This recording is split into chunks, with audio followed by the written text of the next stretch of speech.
I'm going to film the whole way around this building, and I also might as well tell you right here, I'm going to dedicate the next 3 months' work to that building. I'll call it by various names. It should look very different by April 1st, which is my goal. The roof line, instead of us being at the bottom of a shed roof close, we'll be looking at the gable end. The shed is attached to a gambrel roof behind. That will keep the same shape. But anyway, I'm going to walk around it so you can have maybe some idea of where I'm working over the next 3 months. I'm going to dedicate a playlist on my YouTube channel just to this work. Here's a different angle as I start around it. The spring that's inside that I've referred to comes from a dug well that's under that building, which I redug years and years ago, and eventually I'll repair that building as well. I'm going to continue on my way. That's that building I was just talking about, and there is where the water comes in a pipe underneath my feet, and it comes out here, although it's drying up again now, but then it runs into the building.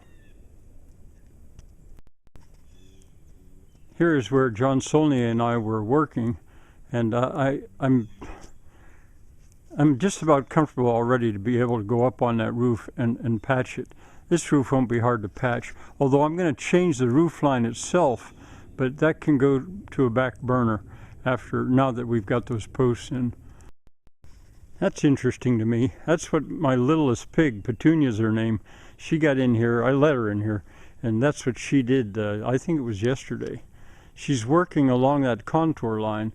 I have contour ditches across this area. All of this, remember, is bulldozed over iron mine spoil.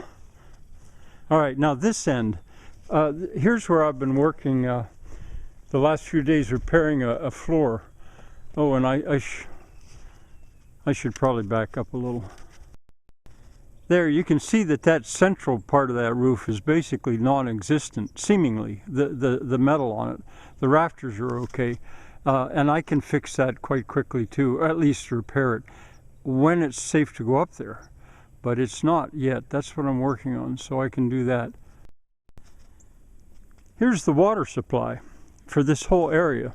And the water is here, but it goes into the ground because it's got so much space in there to fill up because of the mine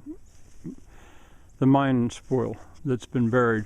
But you can see the contour ditches have begun to fill. The water isn't really flowing in them, but you can see, and you can see where the ice is, how this whole area is going to be, well, it already has been contoured.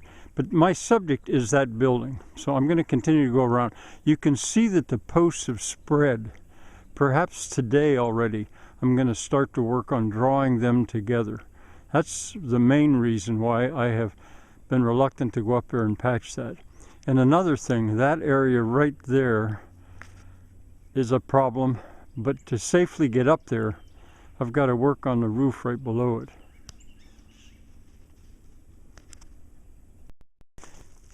I can get distracted. I hadn't better. I tuned this up. When the water started up again here, I tuned these up. These I just started last year when it was bone dry. But look at what the frost has done, the way it's heaved it up. It would be a good time to seed it if ever going to do that.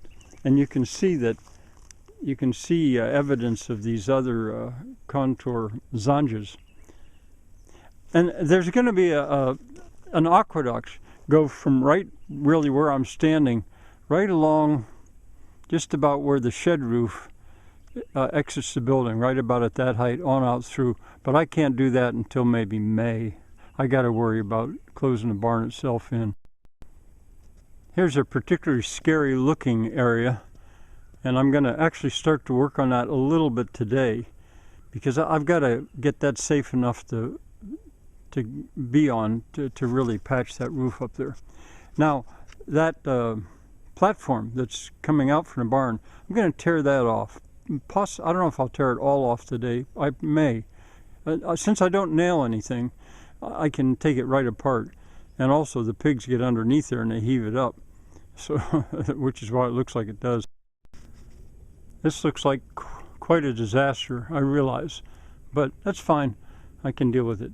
And this, see, I didn't put any roll roofing on it or anything to shed the water, but the pigs have been using it all the time to go underneath there.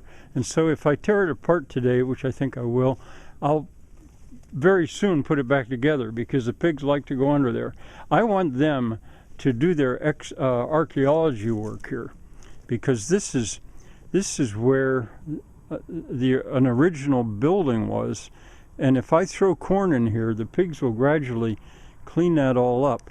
And the other thing is, under that black plastic, or at the bottom, the foundation started to tip out toward me, out from the barn, because the whole inside of the barn filled full of water and it froze, and it pushed it out over time when this was abandoned. I'm gonna take this off to let the pigs work on it a little bit first, and then see what I can do. You'll see about that real soon. Okay, I'm coming around. There's the manure pile. The pigs visit it daily. And that building I've shown you before. There's a sawmill under that. That's really going to be fun to jack up and straighten up.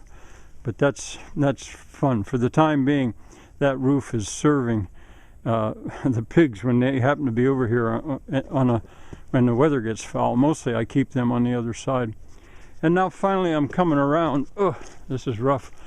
And this side of the building, there's going to be, probably don't believe this, there's going to be a kitchen right there.